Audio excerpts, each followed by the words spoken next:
I am Doug Friedman. And I am Meredith Levy.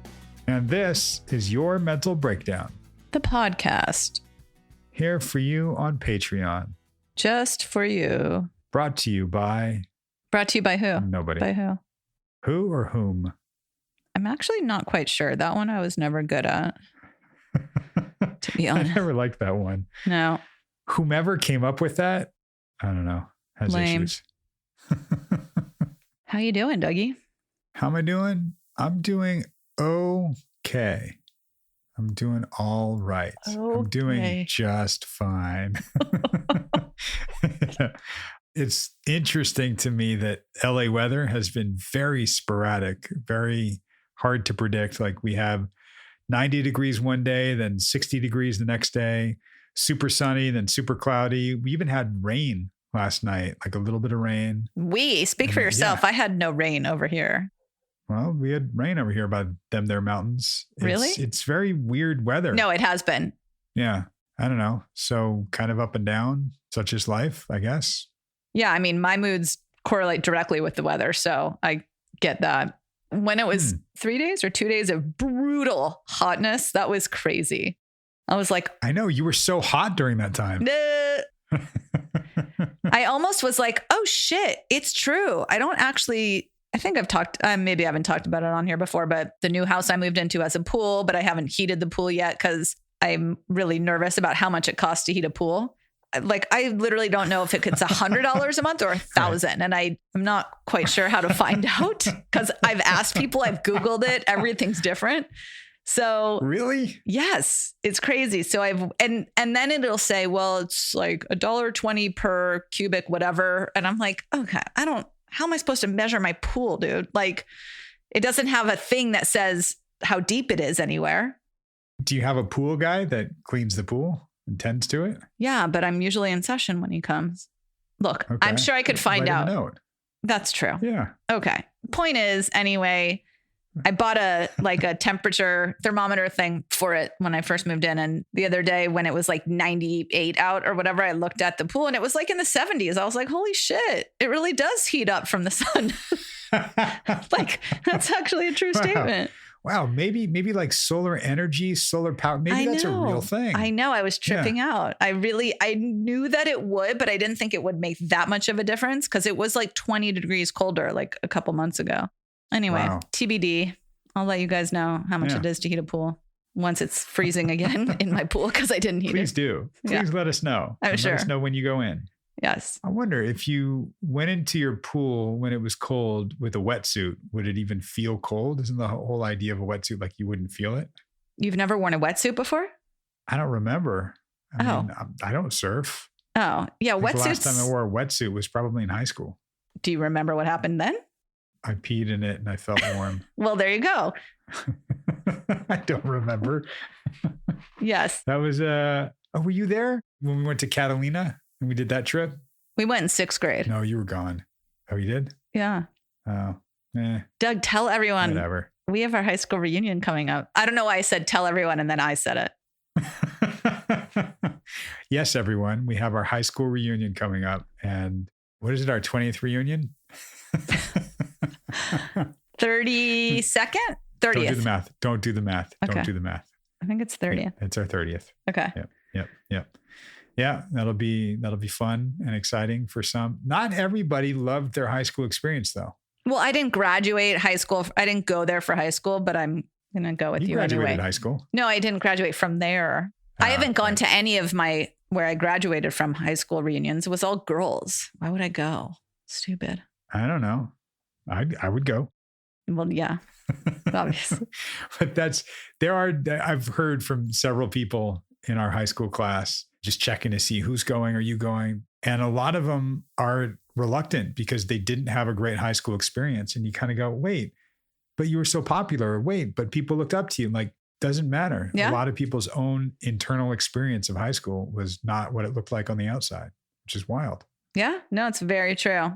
I mean, we didn't have cheerleaders or football players or anything at my school. Did you guys have them?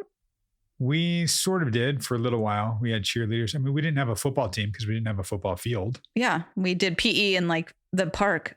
Well, I remember, that's right. In 7th and 8th grade, we had cheerleaders. We did? Uh-huh. Huh. Uh-huh. Yeah, so that'll be fun. That will be fun. I will keep you from just hiding in the corner and judging You know people. me so well. You'll be front and center judging people. I know the best part is that nobody will recognize me, so I just don't have to say who I am. That's right. If I don't want to. I'll just be like, oh. But we have the kind of high school that was small. We had a small class. There were like 50 people in our graduating class. So it's not like you can just kind of go there incognito. Like if you show up, I don't know, we'll be lucky to have 25 people there. I think our class actually might have closer to 25 or 30 people. Really? But some classes, when you get this far out, have like maybe 10 or a dozen people show up. That's it. I'm hoping that we have like 25, 30, because I mean, there's a lot of people I'd like to see, and I've heard of a lot of people that are going, but you will not be able to be anonymous there. Like, I know. I'm just saying nobody will recognize me off the bat. That's true. That's true. Speaking of reunions, we are going to reune with you after we listen to a session of Drew. Good one. Good one, Dougie. Was it a good one, or am I just stretching to get a segue? No, it's both. I think I was stretching. Yeah. You're too kind. You're too kind.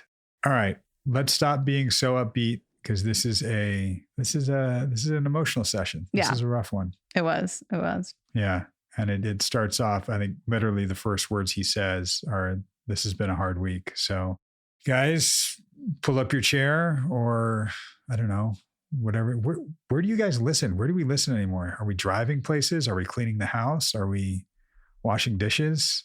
It's a good question. On your Peloton? No. God, no. I need a lot more encouragement from someone yelling at me. You can do it. We will be right back after these messages from me and Drew.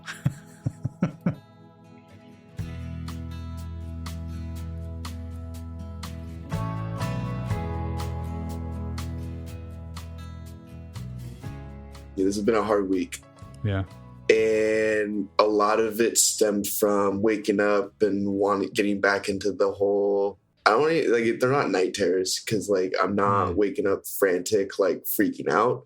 Right. Which is scarier almost, because I'm very calm in it. But it's the same shit of just putting like a gun to my head and like over and over and over again, and dreaming that, and like waking up and being like, what the fuck? And kind of going about my day in that way. And so my mom had texted me a couple of days ago, and like since my whole health thing with the hospital, like they really haven't talked to me much. And so I've been kind of waiting for it. And so she had texted me yesterday, 3 days ago, and was basically, hey, you got bills, you got to do this, like go find a job. Just like out of nowhere. And I was like, okay, like for sure. And she was like, and you not texting me back for like 12 hours or whatever. Like I'm just being dismayed, I think is the word she used. And I was like, Mom, listen, like I'm not pushing you out. Like I'm just struggling. And then she was like, yeah, I get it. You're just mad at me. And I'm like, no, I'm not. I'm just struggling. Like I'm struggling. And I just kind of like let it be, because there was no resolve. There was no understanding in that conversation. And so I just kind of like, man, that sucked. And then my dad had called me the next morning early. And so I knew that somehow it got twisted to something or other. And so I was talking to my dad, and he was basically like, don't ask Mom for money anymore. I'm like, I haven't asked her for money at all. Like, what are you talking about? And so I think I took the route of just kind of wanting to get the conversation over. So I just kind of agreed and was like, okay, like I hear you loud and clear. Like I think, and I actually said this, I was like, I never want to have a money conversation with you guys ever again. Like it's taking too much a toll on our relationship. And I'm not doing it. I'm just not doing it anymore. Yeah. Whatever that means, like I'll be okay. The point of like the struggle and having my parents not there and having them not hear me and me knowing what I wanted to say in it, that sucked. That was really shitty. And both of them taking a position of like, I think this is something I've heard like a majority of my life. I love my dad and we have a great relationship. He's one of my best friends and like, he's that guy to me. But like he said yesterday, yo, don't stress your mom out. She can't take it. And I was like, nah, fuck that. Like, what about me? Like, I can't take this shit anymore. Like, I can't do this. I'm waking up like this and going to sleep like that. And And this is the first conversation we've had since I quote unquote had a heart attack. Like, come on, man. It just kind of added a lot of fuel to the fire. Yeah. And I'm not mad at him, and I'm not like you guys are wrong. It's not like that. It's just like, fuck, like I feel very alone. Yeah.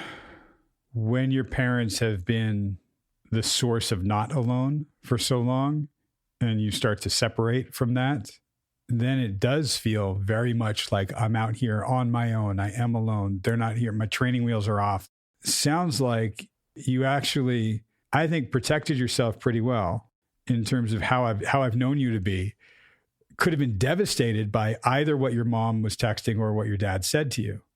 Right. Oh shit, I did something wrong. And God forbid, somewhere in the call from your dad, it was, and she was blacked out again last night after talking to you. You would have taken it on as that was my fault. Oh no, that's exactly what it was. Right. So, that's exactly what he said too. Yeah, that's exactly what it was. Good. I figured, and that's, it's interesting because you have so much more strength of self. I'd call it ego strength, but ego has a negative connotation. It's strength in yourself to know, like, wow, that sucks. And there's a level of, you realize that mom has her own movie and she's doing her own thing in it. You're a supporting character, cool. But her saying, you can't do this anymore. You can't do that. You can't. I'm like, whoa, wait a second. You don't need to control my movie, but you can dictate how much of a supporting part I play in yours. It's still hurtful. It still stings. You have that strength of self now to kind of go, oh, okay. Wow, that's a bummer that she's feeling that way and that her movie looks that way to her. That's not mine. I'm good.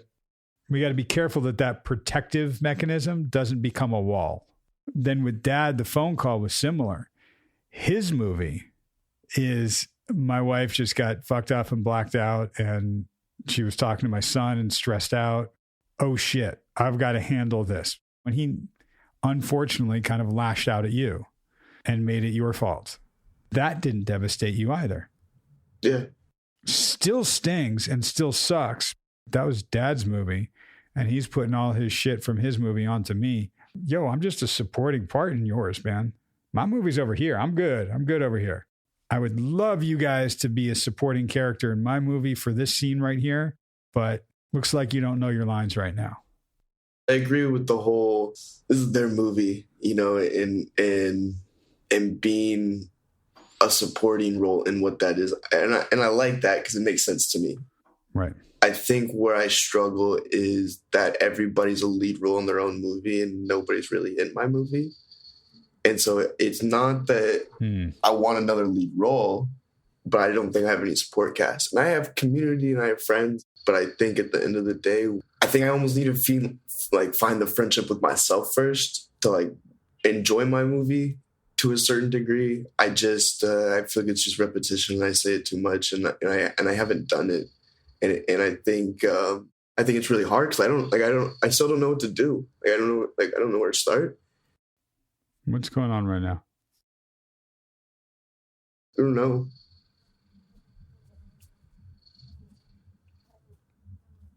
Don't know.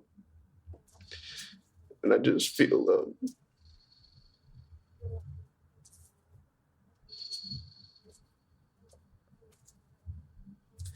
I just feel like everything's moving like a million miles a minute and I'm just stuck here. And I don't know where here is.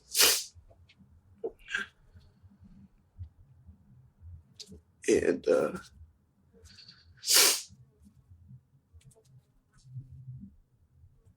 I don't know. I guess the escape is just getting a lot more. I want it more. Yeah, it's something I can hear in you, see in you, feel in you, and more than anything, it's scary. Yeah, I mean, you look like you're scared. When I say this, that comes from love, but you look like a scared little kid. Yeah, and you probably feel like one. Yep. And when we feel like a scared little kid, we want our mommy. Well, mommy's not there. Cool. I want my dad, my guy. Nope, he wasn't there either. It's okay to have parents be safety net, not codependent, but just safety net.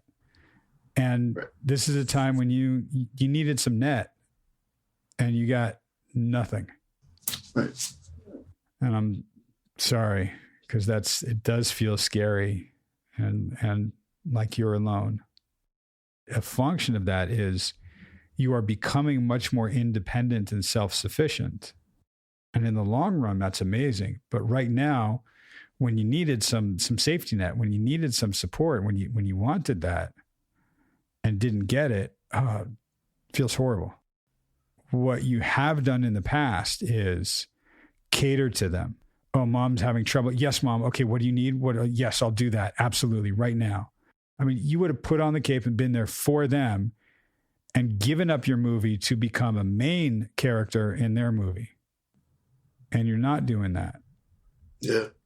When you did do that, that's how you felt taken care of, seen, heard, but it didn't come from you. I think too, right now, I feel that more than anything, in the sense of, I think I've been really thinking about like what purpose my life has lately and like where that's going and how that kind of fits into everything. And I think the reason I care so much to go help my mom and help my dad and want to be there for people is it really drives a lot of purpose in my life. Yeah.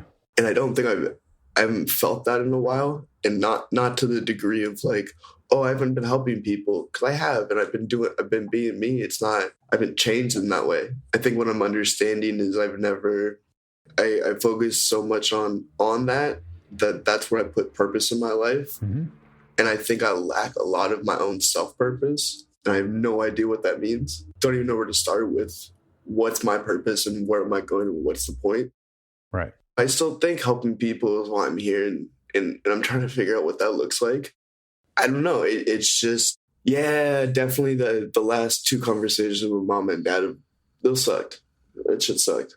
But I think the thing that hurts even more right now is my own self that hurts.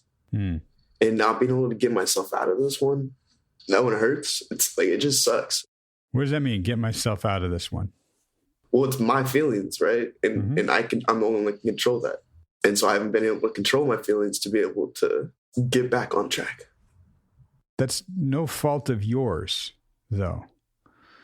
Really, you shrug, but I'm telling you clinically, it's no fault of yours. Still shrugging. I'll say it this way. I've said it before. Sometimes depression, when it hits, when you're in what we call an episode, it's a flaw in your chemistry, not your character. It's not just a question of, let me snap out of this. There's just a fog or a wave that comes over you that you don't have control over. That's actually what it is. The chemistry in your brain, the dopamine in your brain, the serotonin levels. I can throw out all these clinical words that I don't even know what they all mean. Right? There is something there. And some of what you used to use to help you, you aren't using now, partly because it's a sign of your growth. I'm not just giving people whatever they need and doing everything for everyone else and sacrificing myself. No, you're not. But that's how you used to feel that. But at least you wouldn't be feeling as bad as you do right now. I've been feeling this for like a week now. Yeah. I think I even said to you, sometimes when this comes, it can last a few days, a few weeks. Even I've got some clients that feel it for a few months. Some like that are actually diagnosed with depression feel it for longer than months, feel it every day for a long time. And it's almost their state of being. And some will try medication and that will lift some of it. And for some, it passes. This is this period. I just know that you're experiencing depression right now. Yeah. And part of it is it's chemistry in your brain. We can sometimes alter that a little bit, but it also can be completely out of your control. Yeah. And I think what that looks like to me is really scary too. Especially watching what my mom walked through, with all of this very similar shit and the way she responded to a lot of it and where she is now. Right. It just doesn't give me a lot of hope. Yeah. And it's kind of hard to find hope in these moments, but we look for it because we want to hold on to it as that's, what can help us climb out of this ditch, this rut. Yeah. Right. And that would be great. And we could do that. We could look for that and climb a little bit and see how that is. Sometimes you have to watch out for if we're using that to climb and then our hold on that or what it's attached to goes away, then we plummet and we fall back down. Right. Sometimes what we need is somebody just to climb down in the ditch with us and go like, yeah, I've been here. I know the way out. I got you. I'm right here. You don't have a whole lot of that, but it's people and places where you can have this kind of vulnerable connection, and that can be very validating. Doesn't make it go away, makes us feel less alone, like you said. And I think for you, historically, it's been parents, it's been a girlfriend, and it hasn't necessarily been that vulnerable or intimate, but it's been enough to help you kind of keep moving forward. But I've always felt that me, and we've talked about it, me opening up wholeheartedly in this type of setting, I can do with a significant other in a relationship in that way.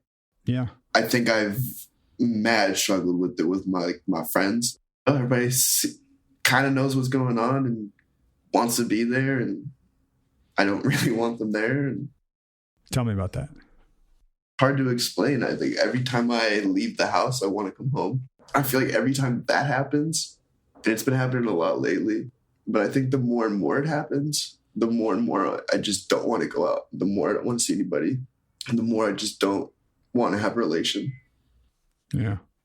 I don't know if we'll know the answer to this, but I want to just dig at this a little bit. Why not?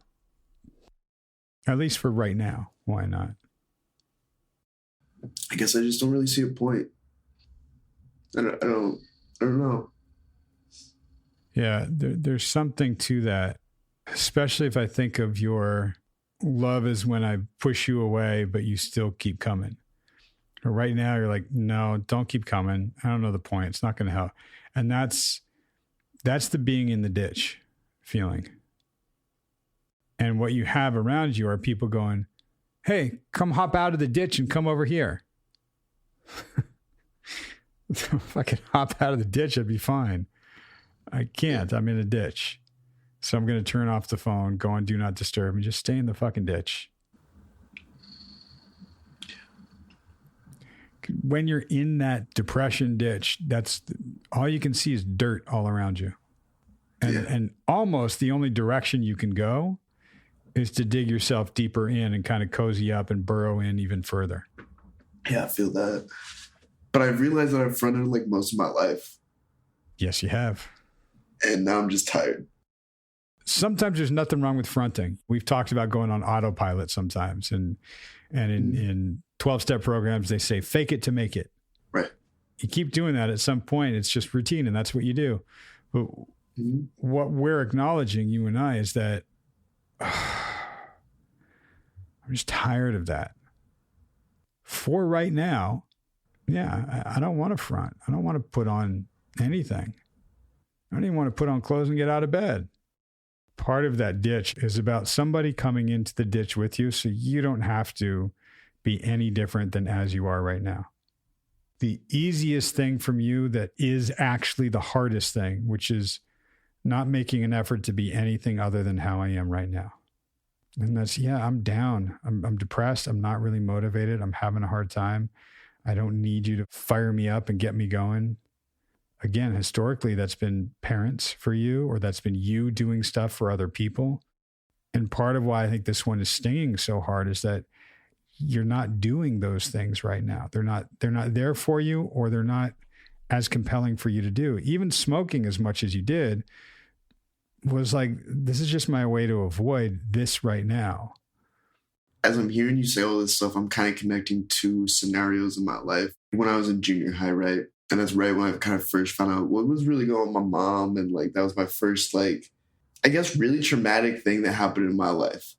I mean, some shit happened growing up, but like nothing to like that, right? And I think that was the first point in my life I didn't know how to deal with it. And I did ask for help. Putting myself back in those shoes, right? The friends that I had weren't the best. And And the girl I was seeing in my 13-year-old self was nowhere equipped to be able to deal with that. Right. And kind of looking at that for what it was.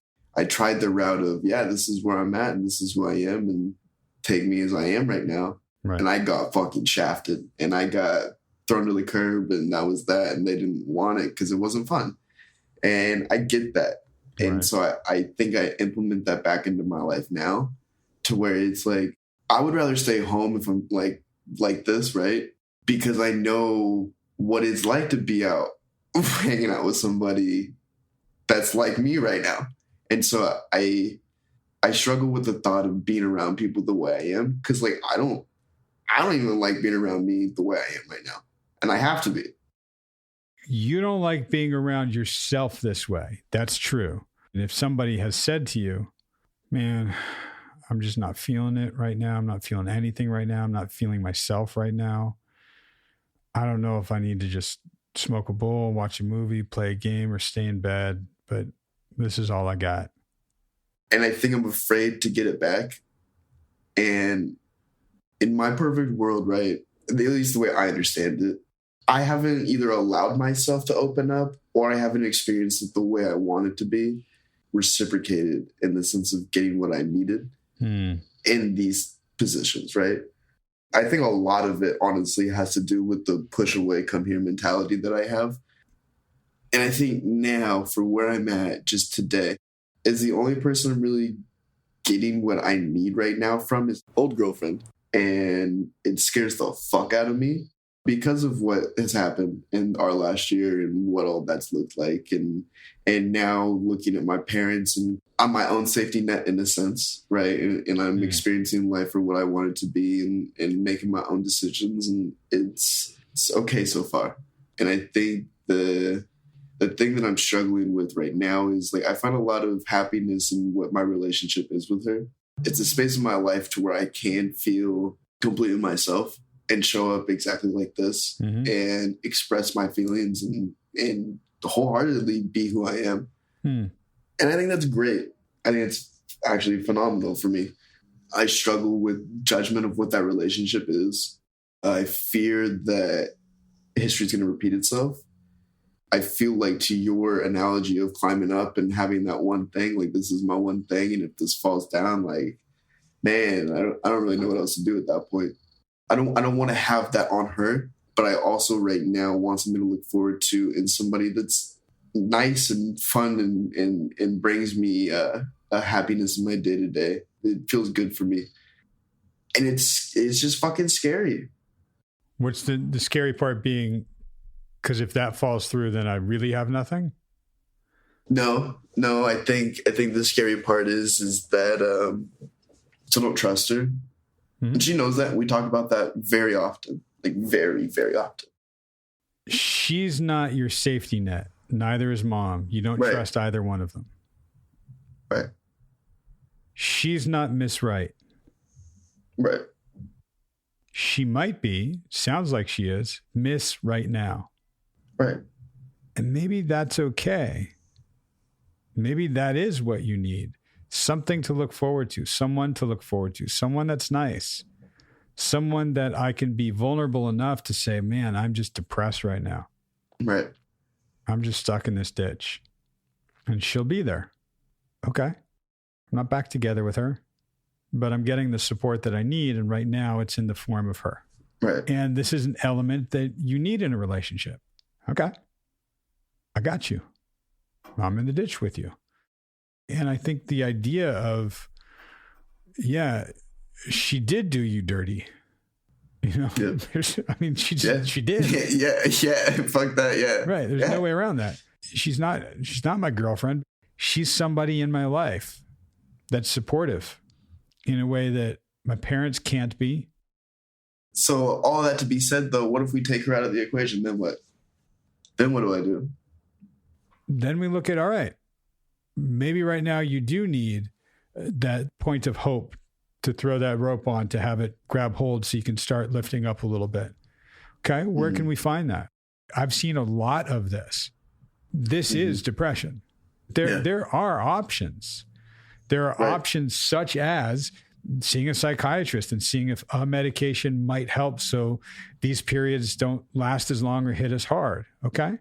Right. Yeah. And it might be, for some, they'll ramp up and do therapy a couple times a week. Okay. For others, they'll find like something they can do. Others will like fake it to make it. I reached out to my homeboy about a softball league, but they're like a bunch of dudes that get together on Saturdays. So like, cool. What I'm saying with that is exactly what I need right now. Like, right. Like that makes me happy. It's getting out, and I'm still not excited about it.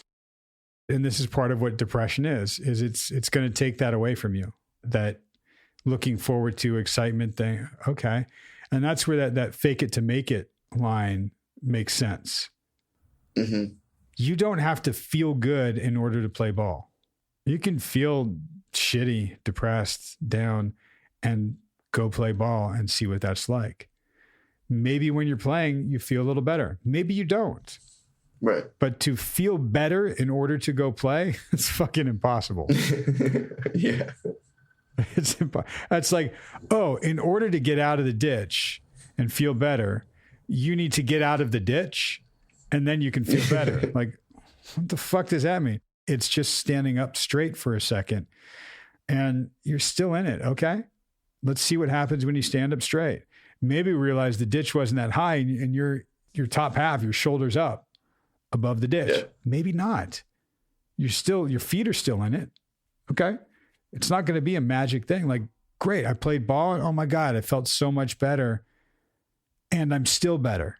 It might be I felt better for like 10 minutes there and the rest was like really hard and I didn't like it. And then I came out like, okay. Part of what it is being honest about it and being compassionate with yourself about it and allowing this to just be what it is. Yeah. When you don't allow this, that's when it's too exhausting. The only thing more exhausting than being depressed is pretending you're not. Yeah, I can laugh and cry at the same time for that one. Only people that have felt this understand that. Absolutely. For other people, it's just like, well, come on out. Let's go to the beach. Let's have a good day. There. You feel better now? It doesn't work that way. Right. And you didn't fall into this ditch just like that. It happened gradually. It happened over some time. Getting out, unfortunately, is going to be similar. Right. In time, that ditch will naturally kind of fill and rise a little bit. In time, you might be poking your head up a little more and be getting out a little more. And friends might keep you company. Real friends, that empathy piece. And I think that's exactly where I'm at.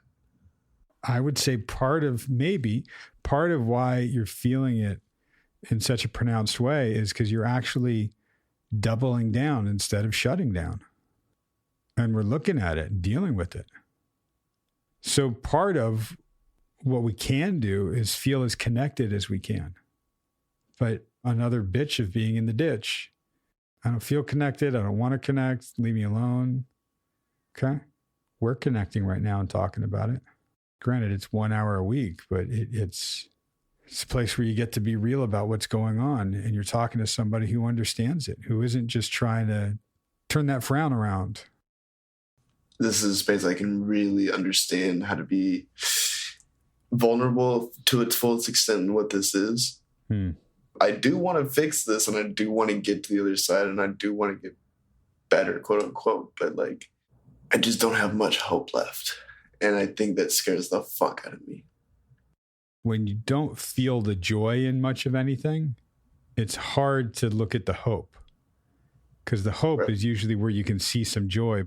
It's such a ass backwards way of how this functions. But as soon as we can accept that this is how we are right now, that's when things can start to change. Starts to change, not instantly change.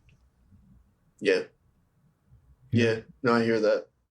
The more we reach out to moms and get disappointed, the more that stuff happens, the further down we bury ourselves. The more we have, I think, conversations about this and look at it, the more we can actually do something with it. Objectively, things in your life might be going great, but I don't feel great. Yeah. Look, there's something that you're not getting and I can feel from you. And I know I'm feeling it because I get the sensation of, yeah, I want to give you a hug and tell you everything's going to be okay. I want to just hang out and watch a movie with you. All that stuff. Mm-hmm. Absolutely. Because I know what it's like to be in that ditch. And sometimes just feeling less alone when you're there with somebody that knows, yeah, I've been in a ditch before. I don't know how long it'll take, but you'll be out of it. I'm just going to chill with you. We'll get out of it. I'll do my version of that, which is this. Lean into the things that bring you some comfort right now. Yeah. It won't make it all better. It won't get you out, but it'll feel comforting. Yeah. That might be snuggling up with dog, going for a walk with him and meeting another dog. It might mean getting together with a friend, even if he comes to your place. Might not. Might mean playing some overhand softball. P.S. Nothing soft about a softball. It's still fucking fuck, hard. man, they're hard as shit. But I think whatever feels like comfort, even if it's old girlfriend. Yeah, that feels nice right now. Fine. Feel nice right now. Do that for yourself. I'm not going to talk to you next week and be like, how are you feeling? Like, oh man, so much better. Thanks. Oh God, that was rough. No, you were going to be in roughly the same place you're in now. I'll take the mystery out of it. Yep. Some days will feel worse. Some days will feel a little better. Mm-hmm. Okay. Let's look for comfort. I'll practice that this week and try and do a couple of things. I was thinking about going to the beach. I'll report back on what that looks like though, because I've been thinking about it for a long time, and I think I'm past the stage of thinking, and now I'm ready to go do. Wherever comfort is, it might be giving yourself permission to hit the couch. It doesn't have to stay like this, but for right now, it is like this. Yeah. Yeah. Good. I'm done. Super done. Cool. Well, again, feel free to check in, man. I'm here. Thanks. I appreciate it. I know.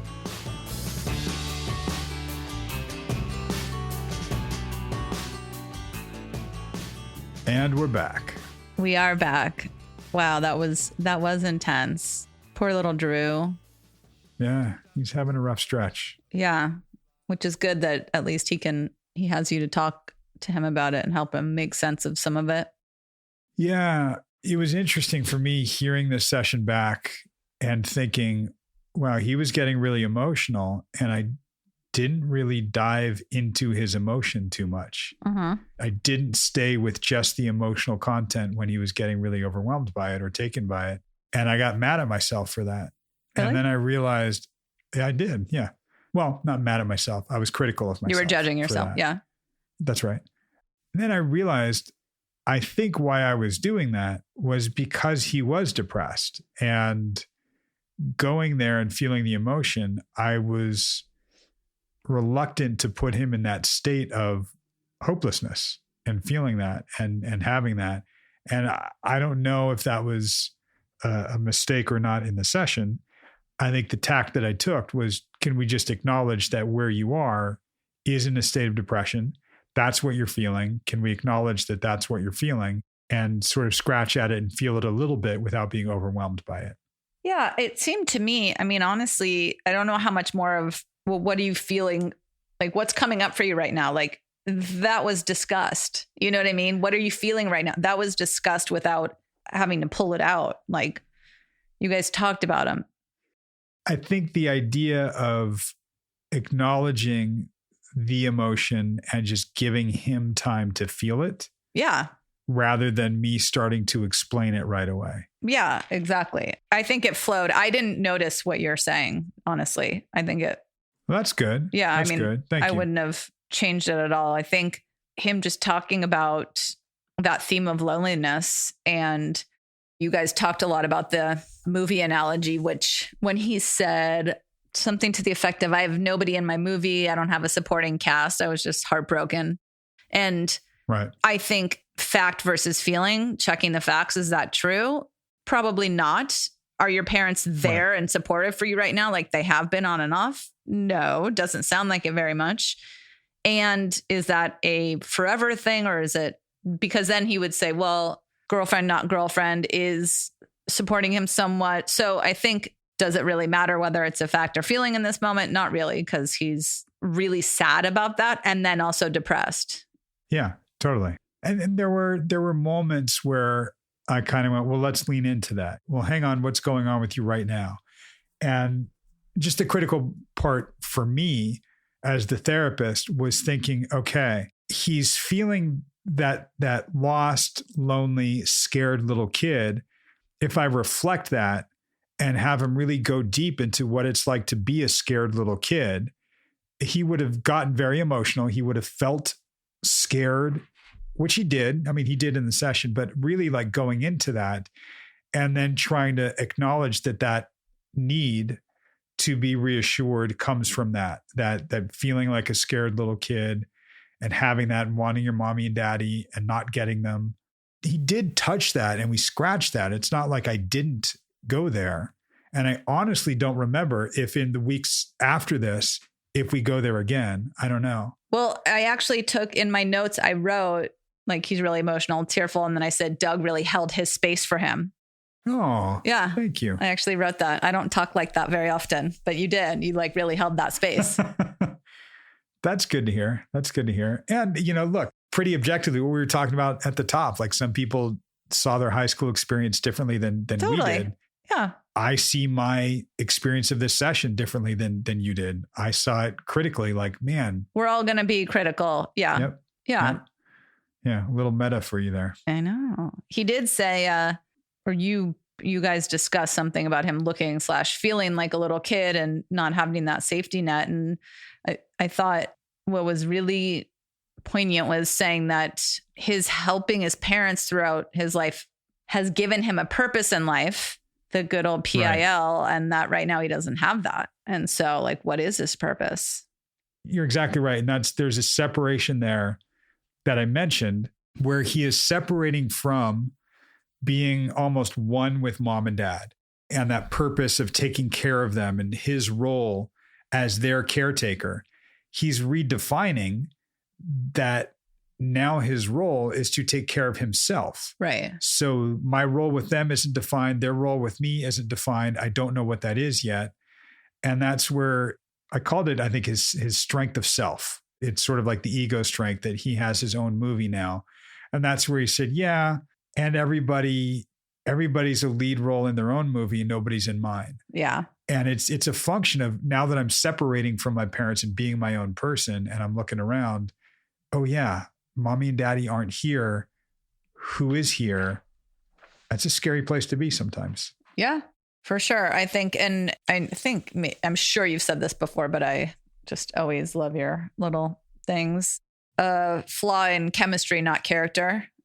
Yeah. And there's, and I was teasing for him, like, look, well, I said directly, this isn't your fault, because I think he takes a lot of stuff on. There's a lot of guilt, shame, or embarrassment that he's feeling this way. Yeah. So saying, look, some of it might be chemical. And I said that a few times in a few different ways. Like, yeah, we can talk to a psychiatrist, we can look at would meds help. And that's a possibility. Right. That pressure that he was putting on himself to snap out of it was pretty intense. And I think for him, a big piece of that was, and he said this, he saw how his mom responded to it, not to him, but to her own feelings that way. And that scared him. And it didn't really it gave him a sense of hopelessness. Like, well, if my mom responded by avoiding, taking substances, ODing, that scares me, because what if I'm feeling what my mom was feeling? Right. Yeah. And I think when you were talking about depression, you described it, which I thought was, again, so I love the visual that it gave me, but depression as a ditch. Yeah. And you talked about like being stuck in the dirt and that you can like dig deeper in and cozy up and then like burrow in further. That whole thing I thought gave a really good visual. And that when someone says, yeah, if I could just jump out of the fucking ditch and I'd be fine, but like I'm stuck in a fucking ditch. Right. Like, oh yeah, just get out of it, and where we wound up with that was pretty cool, but we had to go through what we went through to get there, where he was talking about playing, overhand softball with some guys and doing that. And he came to that on his own. I know. I was so impressed by that. Right. It wasn't me pushing like, well, just take a shower, just do something, because that's not helpful. And I would say stuff like that. Like, yeah, it's not helpful when people say, well, just do this, just try this. It doesn't feel good. It's that kind of implies that you're not doing enough. You are responsible for your own depressed feeling and you're not doing enough to get out of it. Well, and there's validity to that, right? Like in some ways it's that dialectic, which is you're doing the best you can and you can always do more. So yeah, both of those are true because at the end of the day, like for me, with everything being so behavioral, that is what I would tell someone. Like we've talked, I talked to a bunch of clients. Okay, well, how can we create a social environment for you? Okay, joining a softball league, something like that. Right. Yep. And at the end of the day, just do it is not it's true. And it's also impossible. Right. Well, and the fake it to make it alongside fake it to make it is the only thing more exhausting than being depressed is pretending you aren't. Right. And that's why I say to people, I hate how social media will say, here's 3 tips for depression. Like that speaks to maybe 12% of people with depression. Right. And for another 82%, it does nothing. And for that remaining 6%, it makes it worse and they burrow deeper. You know, you really have to understand where somebody is with it. And it's totally, we know what depression is clinically. We understand what it is, but we need to know what it's like for a specific client to know how to best help them. Yeah. There is no just like one depression. Right. If I told Drew like, oh, hey, Drew, well, maybe you should try just playing baseball with some guys, or how about you take a shower or why don't you go jogging and work out? I mean, that's not helpful. So walking through how that stuff isn't helpful and normalizing what feels like depression to him. It can be helpful. It can. Right. For him, it would not be in this session. Right. Yeah. To just say that, no. Right. That's why I said it in the ways I said it and would test little things. And what I really recognized more than anything in this session was he needs to not, and I even said it, but not making the effort to be anything other than what he is now, which is depressed. Yeah. And I loved, again, the ditch analogy. You said you need someone to come into the ditch with you so you don't have to be any different than you are right now. You can stay in the ditch and be depressed. And that person can come into the ditch with you and just chill and be like, all right. Yeah. When I used the line, the only thing more exhausting than being depressed is pretending you're not, he said, yeah, I could laugh and cry at the same time for that. Right. Yeah, I feel that. And that's okay, good. So now we're getting to it. And part of why it feels so bad, and I said this, is that it feels so bad for him right now because what he's used to doing is shutting down. What he's used to doing is a version of what mom does. So that scares him. A version of that, not using, but shutting down. And now he's doubling down. We're moving to it. We're dealing with it. And it's really hard. I think he's going to come out of this stronger because he'll have more tools. He'll have people that really did support him. And something really cool, I don't know if you heard him say it, I think you did, was that he recognized that girlfriend, not girlfriend is there for him where he can just show up as he is. He's like, I can just show up and be, and that feels good. And he struggles with that because he said, I struggle with it. Am I in this relationship? I'm worried that she might cheat on me again. This will happen again. Right. And I don't know, but right now it feels really good to be around her. Yeah. And again, the whole, maybe she's not Miss Right. She's Miss Right now. And again, like it's nice to have her around. Like it's nice to have a warm body or a caring person or whatever. And you don't have to worry about what it means or what it's going to mean if she's okay with that, which she seems to be. But it was, I mean, he said he still doesn't trust her at all. I was like, God, in my mind, I was like, must be hard to have the person that you're spending time with and that is supporting you and you can enjoy somewhat, but also like not trust them at all. That sucks. Right. Yeah. I mean, it is tough. And it's that thing, like, I don't want to leave the house, or I'll leave the house and I Yeah. go, oh, I don't want to be out of the house. I want to be back in, and I'm back in. I don't want to be back in. And then I'll watch TV. I don't want to watch TV. You know, I don't know. I just want to be, I can just be with her, and that feels comfortable, but yet I'm scared. I'm scared, and she broke my trust. What does that mean? I don't know. It's very confusing, and that makes sense that he's got that intense feeling of loneliness too. And he said, which I highlighted, I was like, what? He said, I don't trust her at all. He said, we talk about it all the time. He's like all the time. He reiterated that. And I was like, what the fuck? Why are you talking to your not girlfriend about how you don't trust her all the time? Like, you know what I mean? Like, why? That sounds just like she's not your girlfriend. You don't trust her. Why are you even having that conversation unless you are moving towards, I'm very much simplifying this, but I thought that was, I was like, what? Why are you doing that to yourself? But I get it. Yeah. And that's, I think the feeling scared that she might do it again is more tolerable than feeling scared that I'm alone. Yeah. Oh, for sure. Right.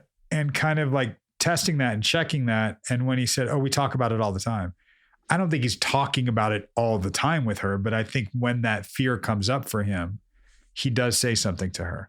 Mm-hmm. And it's not like they're out at the supermarket and she's like, okay, great. You get that. I'm going to go into the frozen food aisle. I'll be right back. And he goes, wait, hang on. Let me go with you. I don't trust you to pick out the ice cream by yourself. You never know what could happen in frozen foods. Right. I'm going to watch you. He's not like that, but he's carrying this, I would say, fear of abandonment. Right. That mistrust with him in large part because of mom. And now because of this girl that he's holding that to. And now wasn't the session to do it, but scratch on for you, the dialectic, like holding that it feels good to be with somebody and I'm scared that somebody might leave me. Right. Yeah, 100%. And you guys have talked about this a lot before. So when he said, you guys talked about how for him, love is like, when I push you away, you keep coming. But right now, I do not want you to keep coming. Right. It's very confusing. And I think that's part of the ditch. That's why I was saying that. And I think it's looking at who do you want in the ditch with you right now? Yeah. And some days it's, I don't want anyone. And some days I want her, or I want my friend, or I want somebody who can be in the ditch and not say anything. I want somebody who can be in the ditch and say, hey, let's go play baseball. Let's go to the gym. It's going to be different. And he said something pretty telling. Like he remembers what it's like to be around people that are depressed. And he's like, yeah, that's no fun. I don't want to do that to anybody because I didn't like being there. Yeah, it is no fun. And also life isn't just about being fun. That's not why you show up for people. Right. You show up because you care and you love them. And I'm sure he's shown up for his mom who was depressed many, many times. And that's what you do when you love somebody. And is it fun? No, fuck no, it's not fun. It would be weird if someone was like, yeah, it's totally fun. Well, and it's something that at some point, not this session, we'll be able to touch, which is allowing people to be there for you and show their love and support for you. Right. He wants them to come, but he's pushing them away, and he's pushing them away, but wants them to come and doesn't. And the people that will show up for him are showing up because they really care about him. And he's seeing, oh, wait, my parents aren't showing up for me. Right. Well, they're not showing up for me the way that I want them to. That's different. Right. And that's parents. I think he's got an opportunity when he comes out of this to look at who did show up and why. Right. When I was so depressed, when I wasn't feeling great, these people showed up. Why? It's not because he has something to offer them in terms of gifts or things. It's just in terms of being himself. Yeah. I think one of the things that stood out for me is how, for us as therapists, we know that this like up and down trajectory or up and down path happens all the time. But I think some people might say, wait, he was doing so well. What happened? God, he's grown so much, but like now he's so depressed. What the fuck? Like therapy doesn't work or whatever. And to just be able to look at how what happens is you're peeling back the layers of the onion, which is such a cliche thing to say, but it's so accurate. And as you continue peeling and like he's allowing himself to feel these emotions and that's what's coming up and you're with him for the ride. So you could see him in a year from now, not be working with him. And he could say, oh God, yeah, there was this, my parents, I had a heart attack and my parents didn't show up. And yes. And then how would he have handled it? We don't know, but you happen to be along for the ride with him right now. So people can see how everything is not just a straight upward line of happiness. Doesn't mean it's not growth. Right. And progress is a jagged line, not a straight line. And that peeling the onion idea, like, yeah. And when you peel the onion, I mean, what happens when you peel an onion? Sometimes you cry. It's not an easy process. Right. And it's one that looks different for everybody and looks different at different stages. And there are moments where he's like super stoked. And he's even said, like, everything looks great on paper, but I'm not experiencing that way. Like, okay, it doesn't mean things aren't great, but he's not feeling great. Right. And if we stick through these periods of not feeling great, okay. And at some point it will be different. And it's quite possible that some of those friends that are there when you're in the ditch, when you're not in the ditch anymore, you're not really hanging with those friends. That's okay too. Right. And it kind of works both ways, I think. We're there for people. I mean, not our jobs, but because our jobs is to be there for people at all times. But I think with friends, like, they can be there for some of it and not for all of it. And they get some highs, they get some lows. And there are fair weather friends that are only there for you when you're feeling good. Totally. And there are some that are only there for you when you're feeling bad because that's what they get. Okay. Yep. It'll be interesting to me how things play out with the girl, because he's pretty adamant about girlfriend, not girlfriend. Don't trust her, yet she's the only one I really want to be around. I can be myself around her. I'm going to try to reflect a function of why that feels so good is you're able to be yourself. Right. So can we be ourselves in more situations with more people? Right. Is this really about her or is it about you? I don't know. Yeah. We'll see. Yeah. Well, I hope he feels better soon, just because I don't want anyone to feel shitty. Yeah, same. And like I said to him, I'll take the mystery out of it. Next week, it's not going to be that much different. Right. If it is, I will question it because it doesn't really work that way. I mean, we can. I mean, he's not bipolar. He's not borderline. So he doesn't have that, like, can change on a dime. It's going to be more gradual for him. It's funny. One of my clients said to me today, if I had a Lamborghini, I would never be depressed again. I was like, that is more likely than not true, but okay. I was like, okay, for 5 minutes maybe, but not true. Yeah. Well, we will see where he is next week when we see him. Well, I will. I already did. I don't remember though. So okay. We will discover it all together the next time we see you, talk to you, or hear with you. Yes. Yes. All right. Until then. Bye. Bye.